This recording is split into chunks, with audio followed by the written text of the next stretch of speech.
थोड़ी सुधरी थी, अब फिर से गंभीर कैटेगरी में पहुंची दिल्ली की हवा। आनंद विहार में 999 हुआ AQI। दिल्ली एनसीआर की हवा जानलेवा होती जा रही है। 8 नवंबर की सुबह पूरे शहर का AQI 421 दर्ज किया गया।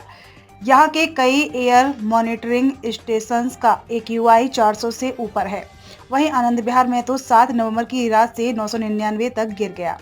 पूरी दिल्ली की वायु गुणवत्ता 8 नवंबर को दोबारा से गंभीर कैटेगरी में पहुंच गई है। इससे एक दिन पहले ही 7 नवंबर को इसमें मामूली सुधार देखा गया था। तब ये बहुत खराब कैटेगरी में थी, लेकिन एक दिन में ही यहाँ वायु प्रदूषण फिर से तेजी से बढ़ा है। इसके चलते वायु गुणवत्ता वापस नीचे गिरकर गंभीर कैटेगरी में पहुंच गई है। वायु प्रदूषण नियंत्रण बोर्ड के अनुसार पूरे शहर का वायु गुणवत्ता सूचकांक 8 नवंबर की सुबह 6 बजे 421 दर्ज किया गया। लोधी रोड, JLN स्टेडियम, सीरी फोर्ट, अरविंदो मार्ग और दिलशाद गार्डन जैसे कुछ एयर मॉनिटरिंग स्टेशंस को छोड़कर दे तो लगभग सभी स्टेशंस में वायु गुणवत्ता गंभीर कैटेगरी में रही।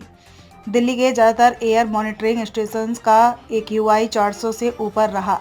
इसमें आनंद विहार, द्वारका, शादीपुर, मंदिर Marg, ITO, RK Puram, Punjabi Bagh, north campus, Mathura road, Rohini, Patparganj, Okhla, India gate और मुंडका जैसे स्टेशन शामिल हैं।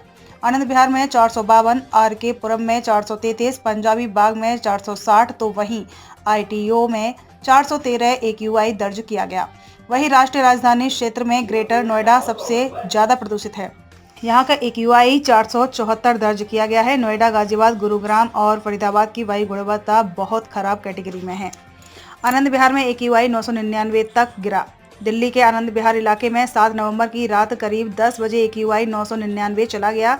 ये वायु गुणवत्ता की खतरनाक कैटेगरी है। दिल्ली के साथ ही हरियाणा, राजस्थान और उत्तर प्रदेश में भी वायु गुणवत्ता की हालत बेहद खराब है। NCR के इलाकों में 7 नवंबर को नोएडा में 348, ग्रेटर नोएडा में 439, गुरुग्राम में 364, गाजियाबाद में 338 और फरीदाबाद में 382 AQI दर्ज किया गया है। बढ़ते प्रदूषण को देखते हुए दिल्ली में ऑड इवन सिस्टम भी शुरू किया गया।